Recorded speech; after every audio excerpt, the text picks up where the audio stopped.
بسم الله الرحمن الرحيم. الحمد لله رب العالمين، والصلاة والسلام على رسوله النبي الكريم محمد وعلى آله وصحبه أجمعين ومن تبعهم بإحسان ودعا بدعوتهم إلى يوم الدين. أما بعد، فقال الله سبحانه وتعالى: فأعوذ بالله من الشيطان الرجيم. بسم الله الرحمن الرحيم. شهر رمضان الذي أنزل فيه القرآن هدى للناس وبينات من الهدى والفرقان، فمن شهد منكم الشهر فليصم، ومن كان مريضا أو على سفر فعدة من أيام أخر، يريد الله بكم اليسر ولا يريد بكم العسر، ولتكملوا العدة ولتكبروا الله على ما هداكم ولعلكم تشكرون. صدق اللہ العظیم. ناظرین محترم، السلام علیکم ورحمۃ اللہ وبرکاتہ. گزشتہ سابقہ لیکچر کے اندر قرآن اور رمضان کے مضمون سے متعلق نماز تراویح، صلاۃ تراویح سے متعلق گفتگو ہو رہی تھی، اور تراویح کے حکم اور تراویح کی تعداد رکعات اور تراویح کے وقت کے تعلق سے پچھلے لیکچر میں گفتگو ہوئی تھی، جس کا خلاصہ یہ ہے کہ تراویح نفل عبادت ہے، کیونکہ اللہ کے رسول صلی اللہ علیہ وآلہ وصحبہ وسلم نے اس کو پابندی سے پڑھی ہے، تو وہ سنت ہے، ثابت وہ سنت سے ہے. اور کیونکہ سرور کائنات محمد صلی اللہ علیہ وسلم سے 3 دن مسجد کے اندر جماعت سے پڑھانا بھی ثابت ہے، تو جماعت سے اس کو ادا کرنا مسجد میں بھی سنت ہے. تعداد کے تعلق سے جو گفتگو ہوئی تھی، تو جیسا کہ آپ جانتے ہیں کہ ہر سال رمضان المبارک سے پہلے یا رمضان المبارک کے دوران اس بات پر ہمارے مجموع میں، ہمارے نوجوانوں میں، ہمارے اسکالروں میں مباحث و بحثیں ہوتی ہیں. تو یہ امت کے اندر ایک اختلافی مسئلہ رہا ہے. نبی کریم صلی اللہ علیہ وسلم سے باقاعدہ تراویح کی نماز کی تعداد رکعات ثابت نہیں ہیں. کچھ اشارے ملتے ہیں کہ آپ نے 8 رکعت تراویح اور 3 وتر 11 سے زیادہ نہیں پڑھی. حضرت عمر بن خطاب رضی اللہ عنہ کے دور میں مسجد نبوی میں تراویح کی نماز شروع ہوئی، اور علماء کی ایک بڑی تعداد، شراح حدیث کی تعداد ہے کا اتفاق ہے اس بات پر کہ وہ نماز جو حضرت عمر کے زمانے میں پڑھی گئی وہ 20 رکعتوں پر پڑھی گئی تھی. اس سے متعلق گفتگو ہم نے کی تھی. یہ اختلافی مسئلہ نہیں ہے، یہ جھگڑنے کا مسئلہ نہیں ہے، یہ امت میں ایک اختلافی مسئلہ رہا ہے، اس کو سمجھنے کی ضرورت ہے. شروع رات میں اگر اس کو پڑھا جائے تو اس کو تراویح کہتے ہیں. آخر رات میں پڑھا گیا تو اس کو تہجد اور قیام اللیل کہتے ہیں، ہے نا. قیام اللیل کہتے ہیں رات میں قیام یعنی نماز پڑھنا. عشاء کی نماز ادا کرنے کے بعد سے لے کر طلوع فجر تک، صبح صادق کے طلوع ہونے تک اس کا وقت رہتا ہے. اپنی سہولت کے اعتبار سے پڑھ لی جاتی ہے.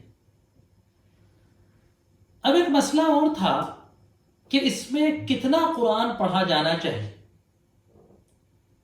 ابھی کچھ گزشتہ سالوں میں ہمارے یہاں بھوپال میں ایک مسئلہ چلا تھا کہ کتنے دن میں تراویح پڑھی جائے، اور اس پر بڑے کچھ مساجد میں ایشو بھی ہوئے تھے. لہٰذا ذہن میں آیا کہ تھوڑی سی آپ کی توجہ اس کی طرف بھی ہونا چاہیے کہ کتنا قرآن تراویح کی نماز میں یا رمضان کے قیام اللیل میں ہم کو پڑھنا چاہیے.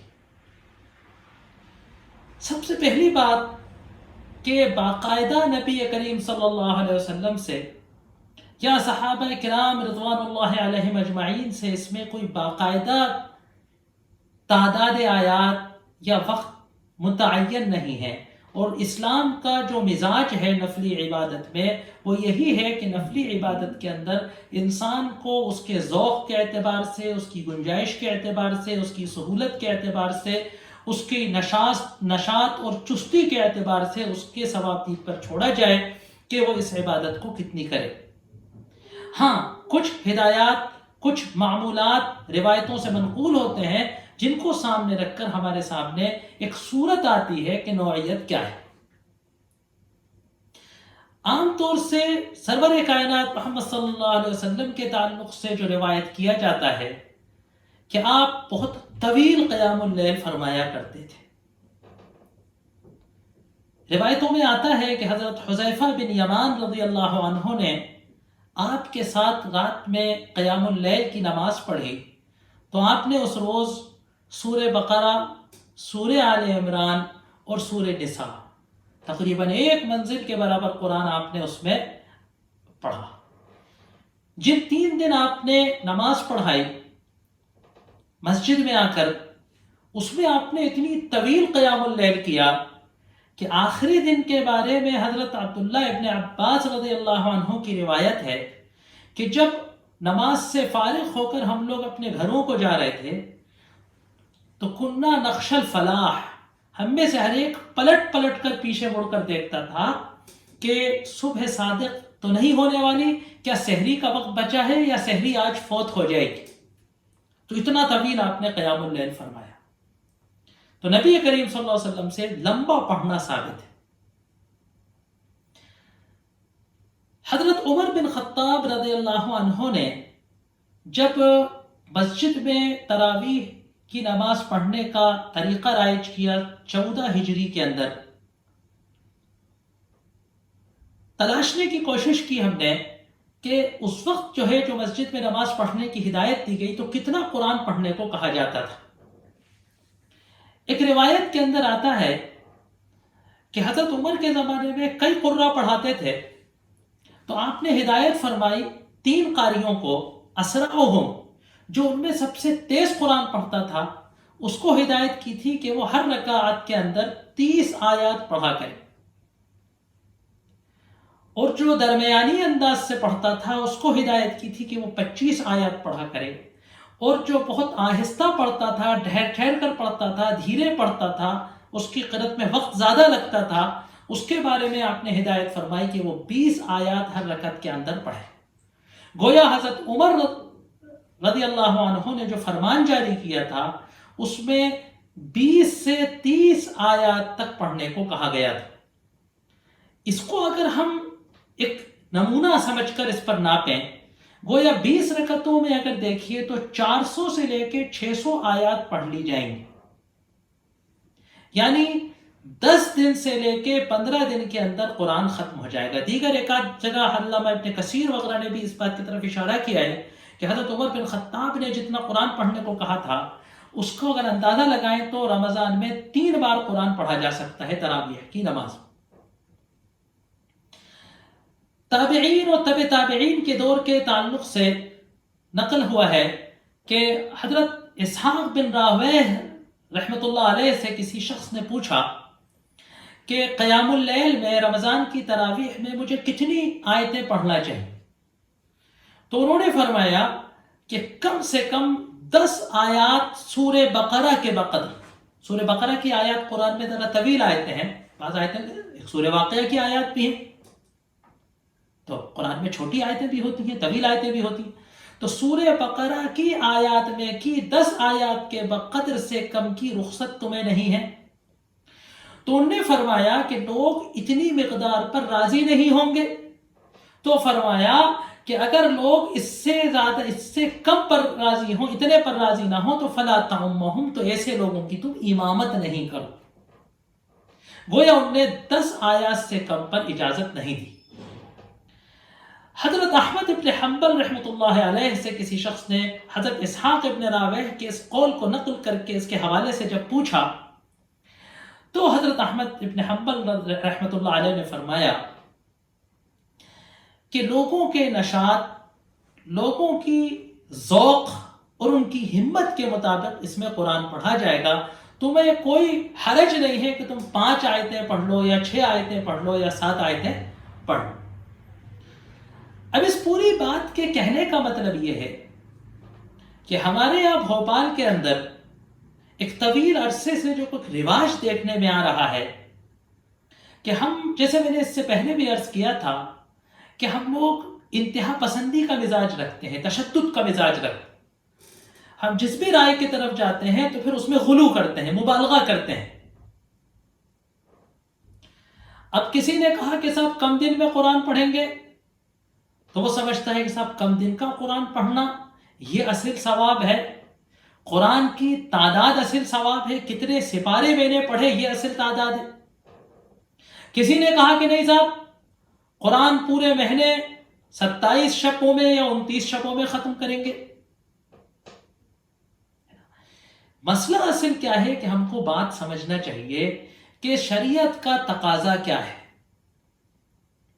نہ تو قرآن کو بہت جلدی پڑھ کر بعد میں پھر مٹر گشتی کرتے پھرنا کوئی اصول ہوا، اور نہ بالجبر مساجد کے اندر، مکانات کے اندر اس بات پر لوگوں کو مجبور نہیں کیا جا سکتا کہ وہ 29 دن کے اندر ہی قرآن کو پڑھیں. اس سلسلے میں ایک دلیل پیش کی جاتی ہے کہ حرمین شریفین میں اور دیگر سعودیہ عرب کی مساجد میں اور دیگر عرب ممالک کے اندر 29 شبوں میں قرآن ختم ہوتا ہے. میں آپ سے ایک بات عرض کر دینا چاہتا ہوں کہ ظاہر سی بات ہے عرب اہل لغت ہیں، قرآن و حدیث کی زبان کو سمجھتے ہیں، اور ہم اہل عرب سے بہت محبت رکھتے ہیں. اس میں کوئی شک نہیں ہے کہ ہم لوگ اللہ کے رسول صلی اللہ علیہ وسلم عربی تھے، نبی عربی تھے، اس نسبت سے ہم عربوں سے محبت کرتے ہیں، عربوں کی ہر چیز سے محبت کرتے ہیں. لیکن کسی بھی قوم کا عمل، کسی بھی ملک کا عمل شریعت کی کوئی دلیل نہیں ہے. عرب میں کیا ہوتا ہے، سعودی عرب میں کیا ہوتا ہے، دبئی میں کیا ہوتا ہے، یہ شریعت کی دلیل نہیں ہے. ہم پابند ہیں ہم پابند ہیں اللہ کے احکامات کے، قرآن کے احکامات کے، نبی کریم صلی اللہ علیہ وسلم کے ارشادات کے، اور ہمارے ائمہ اور علماء، محققین، فقہا اور محدثین کے اقوال کے ماننے کے پابند ہیں، نہ کہ ہم کسی ملک کے رواج کے پابند ہیں. یہ جو میں نے آپ کو تفصیلات بتائی، یہ معمول ہے صحابہ کا اور ہمارے بزرگان دین کا. یقیناً اب ہمیں عمل اتنا کرنا ہوگا کہ جتنی ہماری ہمتیں ہیں، جتنی ہماری سکتیں ہیں. لیکن سکت کا مطلب یہ نہیں کہ ہماری مسجد کے لوگ کہتے ہیں کہ صاحب ہم تو 3 آیتیں پڑھیں گے، آپ تو انا آتا ہے نا سے آگے کچھ مت پڑھائیے صاحب، ہمیں تو نہیں تھک جائیں گے. اعتدال دیکھنا ہوگا کہ کتنا جو ہے شریعت کہاں تک روا رکھے گی. اصل بات جو ہے، سوال ایشو یہ نہیں ہے کہ قرآن کو 7 دن میں ختم کیا جائے، یا قرآن کو 10 دن میں ختم کیا جائے، یا قرآن کو 14 دن میں ختم کیا جائے، یا قرآن کو 29 ہی دن میں ختم کیا جائے، اس سے کم میں مسجدوں میں نہ ختم کیا جائے. یہ اصل ایشو نہیں ہے. ایشو اصل یہ ہے کہ قرآن کو کیسے پڑھنا ہے یا قرآن کو کیسے سننا ہے. ہمارے یہاں جو 7 دن اور 10 دن کے قرآن کا رواج عام ہو گیا ہے، اور جس مسجد والوں کو، مسجد کمیٹی کو اپنی مسجد کو عام کرنا ہوتا ہے، اپنی مسجد کو پاپولر کرنا ہوتا ہے، مسجد کی چھت ڈالنی ہوتی ہے، چندہ کرنا ہوتا ہے، اپنی مسجد کو نمایاں کرنا ہوتا ہے، تو وہ 7 دن کا یا 10 دن کا قرآن کا اعلان کر دیتے ہیں. اب اس مسجد میں اتنے بھیڑ کے آنے کی جگہ ہے نہیں ہے، گاڑیاں کھڑی کرنے کی پارکنگ ہے نہیں ہے، اس سارے مسائل سے قطع نظر ہم صرف اپنے جو ہے یہ کہ ہمارا دل یہ چاہ رہا ہے تو ہم ایسا کریں. ہمارے یہاں جو رواج ہو گیا ہے، اس میں یہ بات انتہائی ضروری ہے اس بات کو سمجھنا کہ قرآن کے حقوق کی ادائیگی بہت ضروری ہے. قرآن کو پڑھنا کیسے ہے اور سننا کیسے. اللہ تبارک و تعالیٰ فرماتا ہے کہ وَرَتِّلِ الْقُرْآنَ تَرْتِيلًا، قرآن کو پڑھو، ٹھہر ٹھہر کر قرآن کو پڑھو، ترتیل کے ساتھ قرآن کو پڑھو.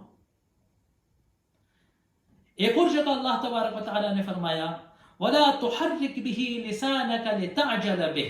جب حضرت جبریل علیہ السلام وحی لے کر آیا کرتے تھے تو سرور کائنات محمد صلی اللہ علیہ وسلم اس خوف سے کہ میں ایسا نہ ہو کہ جبریل چلے جائے اور میں اس آیت کو صحیح سے نہ یاد کر پاؤں، تو جیسے ہی جبریل پڑھاتے تھے آپ اس کو بہت تیز تیز اپنے آپ میں رٹ کر دوبارہ پڑھ کر دیکھتے تھے کہ مجھے یاد ہو گئی کہ نہیں. اس عمل کو روکا گیا اور کہا کہ لا تحرک به لسانک. ہمارے جو کم دن کے قرآن پڑھے جاتے ہیں اور ہم لوگ جس کے بڑے شہدائی ہیں اور بڑے بڑے مجمع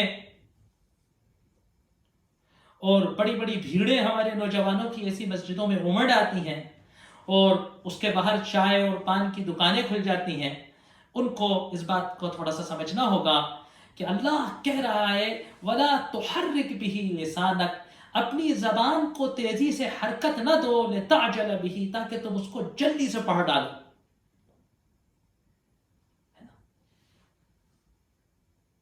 قرآن کو ٹھہر ٹھہر کے پڑھنا، قرآن کو سکون کے ساتھ پڑھنا، قرآن کو اس طرح سے پڑھنا کہ تمام اس کے حروف صحیح مخارج سے ادا ہوں، اس کی وہ صفات لازمہ کم سے کم ادا ہوں کہ جس سے قرآن کا مطلب نہیں بدلے. کم سے کم اتنا. ویسے تو تجوید کے بڑے اصول ہیں، بڑے نزاکتیں ہیں، ہے نا، اس میں بھی ہمارے یہاں غلو ہے. کچھ حضرات کو خراب قرآن پڑھنے کا غلو ہے تو کچھ حضرات کو تجوید کا غلو ہو گیا. ظاہر سی بات ہے جب اللہ تبارک و تعالیٰ نے ہمیں ہندوستان میں پیدا کیا، جب اللہ نے ہماری زبان ہندوستانی بنائی، عربی زبان نہیں بنائی، تو یقیناً ہم کسی حد تک ہی اس کو ادا کر سکتے ہیں، کوشش ہی کر سکتے ہیں، ہے نا. ہم اپنی زبان کے صحیح طریقے سے نہ گھوم پانے پر اللہ ہم سے مواخذہ کرے گا.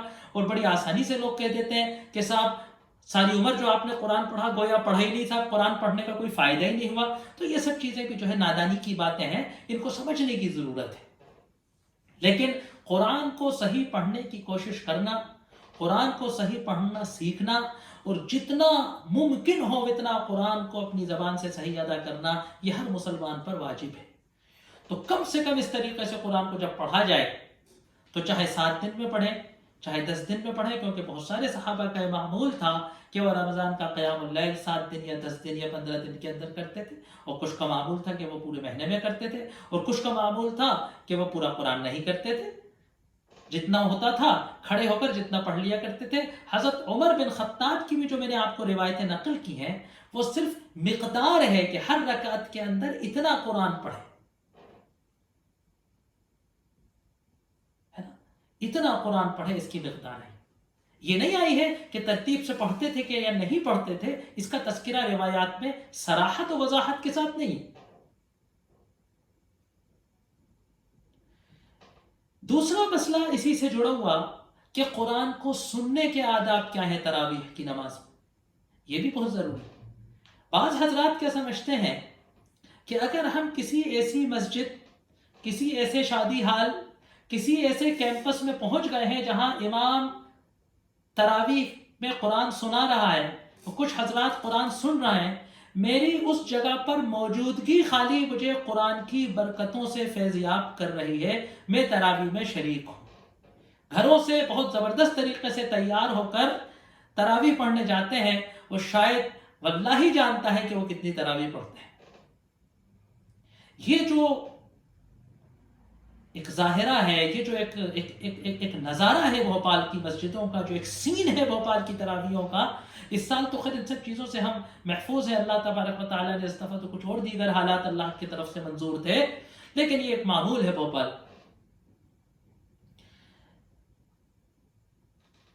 کھڑے ہو کر نماز، نیت باندھ کر نماز پڑھنا، ہے نا.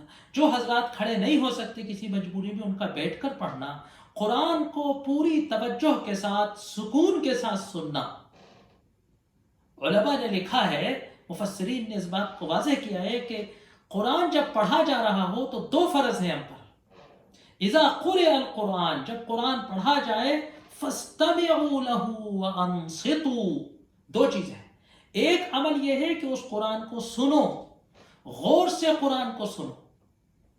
یہ مسجدوں کے اندر ہلڑ بازی، یہ وضو خانوں پر ہنگامہ، یہ ہر ایک کے ہاتھ میں موبائل میں بیٹھے ہوئے میسج کو چیک کرنا، ہے نا، قہقہے لگانا، ہے نا، اور رکوع تک بیٹھ کر وقت کو ضائع کرنا، اور پھر رکوع میں کھڑے ہو کر جماعت میں مل جانا، ایسی طویل نماز کا کیا فائدہ جسے ہم پڑھتے نہیں، ہے نا. اگر ہمارے اندر ہمت نہیں ہے، اگر ہمارے اندر سخت نہیں ہے، تو ہم کم دن کی نماز پڑھ.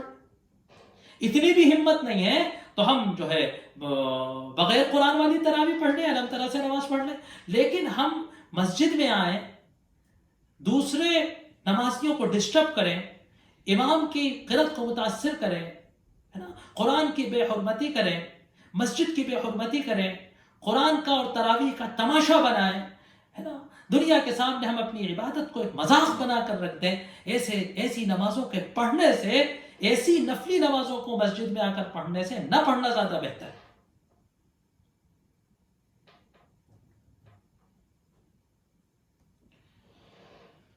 اب اللہ تبارک و تعالیٰ کہہ رہے کہ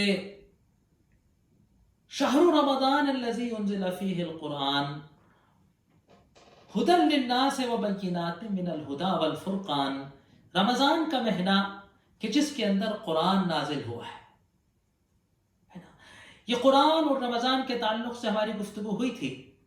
ایک حدیث کے اندر آتا ہے کہ رمضان اور قرآن قیامت کے دن اللہ تبارک و تعالیٰ سے مومن کے لیے شفاعت کرے، روزہ کہے گا کہ اللہ میں نے اس کے کھانے کو، پینے کو، اس کی خواہش کو، شہوتوں کو، اس کے مزوں سے اس کو روکے رکھا۔ قرآن کہے گا کہ اللہ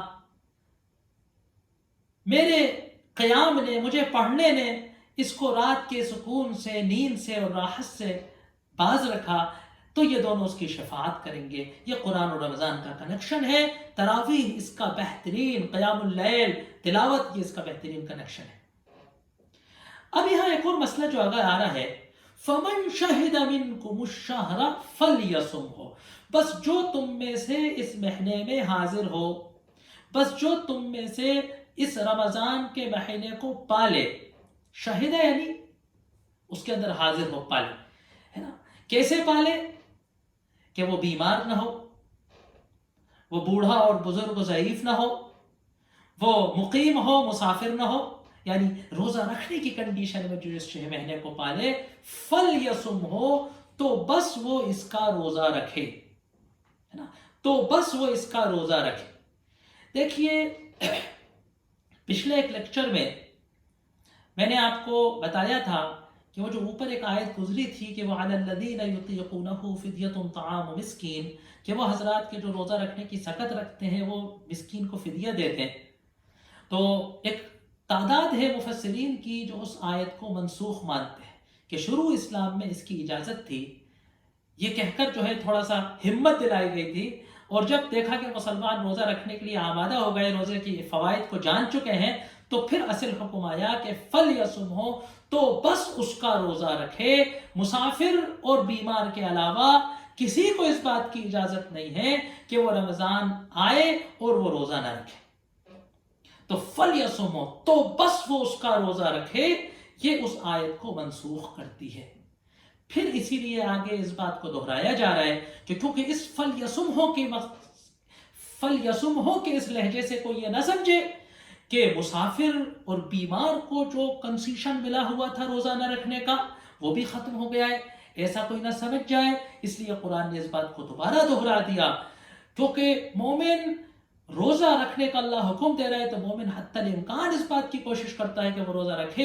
اس لیے پھر اس کو اس بات کی یاد دلا دی گئی کہ اسلام ایک پریکٹیکل مذہب ہے، اسلام ایک فطری مذہب ہے۔ اسی لیے وہ کہتا ہے کہ فمن کان منکم مریضا، بس جو تم میں سے، فمن کان مریضا، بس جو بیمار ہو، او علی سفر، یا سفر کی حالت میں ہو، فعدۃ من ایام اخر، تو وہ اس تعداد کو رمضان کے علاوہ دیگر دنوں میں پوری کر لے۔ اب یہاں ایک مسئلہ ہے کہ شہد منکم الشہر، کہ جو تم میں سے رمضان کے مہینے میں حاضر ہو۔ اب یہاں ایک مسئلہ یہ ہے کہ رمضان کا مہینہ شروع ہونے کا کیسے پتہ چلے گا؟ یہ ہمیں کیسے پتہ چلے گا کہ وہ مہینہ، عربی کا وہ مہینہ کہ جس کو رمضان کہا جاتا ہے، جس کے اندر اللہ تبارک و تعالیٰ اپنی کتاب کے اندر روزہ رکھنے کا حکم دے رہا ہے، یہ ہمیں کیسے پتہ چلے گا کہ یہ مہینے کی آمد ہو گئی؟ ظاہر سی بات ہے اس کا ایک بہت آسان طریقہ تھا، کیونکہ شہر کہہ رہے ہیں اور جس وقت قرآن نازل ہوا تھا مدینے کے اندر، مکے کے اندر، حجاز کی سرزمین میں، اس وقت حجاز کے لوگ اس بات کو سمجھتے تھے، ان کے انڈرسٹوڈ تھی ان کے نزدیک یہ بات کہ شہر کہتے ہیں اس وقت کہ جب ایک بار چاند اپنا دورہ پورا کر کے دوبارہ نظر آتا ہے تو اس دن، جس دن چاند نظر آتا ہے، اس کو مہینے کا پہلا دن کہتے ہیں، وہ شہر شروع ہوتا ہے۔ پہلے دن کے چاند کو ہلال کہا جاتا ہے، اسی لیے سورہ بقرہ میں آیا تھا کہ یسألونک عن الأہلہ، کہ تم سے چاند کے بارے میں پوچھتے ہیں۔ قل ہی مواقیت للناس والحج، فرمایا گیا کہ نبی کریم صلی اللہ علیہ وسلم فرما دیجئے کہ یہ مواقیت للناس، یہ جو چاند ہے، یہ جو ہلال ہے، یہ اللہ تبارک و تعالیٰ نے لوگوں کے وقتوں کو جاننے کی چیز بنایا ہے، والحج، اور حج کے مہینوں کو، عبادت کے مہینوں کو شناخت کرنے کے لیے بنایا ہے۔ چاند کا نظر آنا اور چاند کا نہ نظر آنا، اور کب چاند کے دکھائی دینے کو معتبر مانا جائے گا اور کب چاند کے دکھائی دینے کو معتبر نہیں مانا جائے گا، یہ ایک بڑا معرکۃ الآراء مسئلہ ہے، بڑا اختلافی مسئلہ ہے، اور ہم دنیا بھر کے اندر اس کے جھگڑے، اور ہم لوگ ہر رمضان کے مہینے میں اور ہر عید کی جو چاند رات جس کو لوگ کہا کرتے ہیں، اس میں اس کا جھگڑا سننے کو ملتا ہے۔ یہ ایک علمی مسئلہ ہے، یہ ایک فنی اور ٹیکنیکل مسئلہ ہے۔ سب سے پہلے تو میری سب سے یہ درخواست ہے کہ اس مسئلے کو اختلافات کا، چیمہ گوئیوں کا، مباحث کا، محفلوں میں مزے اڑانے کا مسئلہ نہیں بنانا چاہیے۔ ہاں، علماء میں، مفتی حضرات میں، ٹیکنیکل حضرات میں اگر اس میں کوئی اختلاف ہے، کوئی بحث ہے، تو وہ ان کو بیٹھ کر سلجھانا چاہیے۔ ایک نیچرل چیز ہے، اللہ تبارک و تعالیٰ نے سورج، زمین اور چاند کو بنایا ہے۔ جب زمین سورج کے ارد گرد ایک چکر کاٹتی ہے تو وہ سال ہوتا ہے، اور جب چاند زمین کے ارد گرد ایک چکر کاٹتا ہے تو اس کو مہینہ کہتے ہیں۔ یقیناً چاند کے چلنے کی رفتار اللہ تبارک و تعالیٰ کی طرف سے طے شدہ ہے۔ اللہ نے کہا کہ ایک لمحے، ایک سیکنڈ کے 1000 میں آشاریے کا بھی فرق نہیں آ سکتا، یہ کائنات کا نظام دھرم بھرم ہو جائے۔ ایسا نہیں ہے کہ کبھی چاند 29 کو نظر آ جاتا ہے، کبھی چاند 30 کو نظر آ جاتا ہے، چاند کی رفتار کبھی تیز ہو جاتی ہے، کبھی کم ہو جاتی ہے، یہ مسئلہ نہیں ہے۔ چاند زمین کا ایک گھیرا کتنے وقت میں لگاتا ہے، یہ ماہرین آج اپنے آلات کے ذریعے، اپنی رصدگاہوں کے ذریعے چاند اور سورج اور زمین کی جو رفتاریں نپ چکی ہیں، ایتھنٹک ہو چکی ہیں، ان سے بتا سکتے ہیں کہ آج سے اتنے سال بعد چاند اس دن یہاں پہنچے گا اور اس دن یہاں پہنچے گا۔ مسئلہ صرف اتنا ہے کہ چاند دکھنے کا اعتبار اس وقت ہوتا ہے کہ جب مطلع پر چاند آنکھ سے نظر آئے۔ کیا فلکی حسابات سے چاند کا اعتبار کیا جا سکتا ہے یا نہیں کیا جا سکتا؟ یہ ایک بہت بڑا اختلافی مسئلہ ہے جو آج کل کی جدید فقہی مسائل میں ایک مشترک علماء کی اجتماعی اجتہادی جد و جہد کا متقاضی ہے، ضرورت ہے اس کی۔ لیکن جو اسلام کا مزاج ہے، جو اسلام کا سادگی کا مزاج ہے، جو عبادات میں سادگی ہے، وہ اس بات کی متقاضی ہے کہ آنکھ سے جو چاند دکھتا ہے اس کا اعتبار ہو۔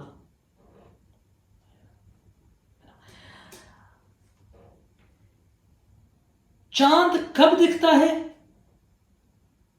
اور چاند دیکھنے کا کیا اعتبار ہے، رویت کیسے ہوگی اور گواہی کیسے ہوگی، چند یہ مسائل اس موضوع کے بچے ہیں۔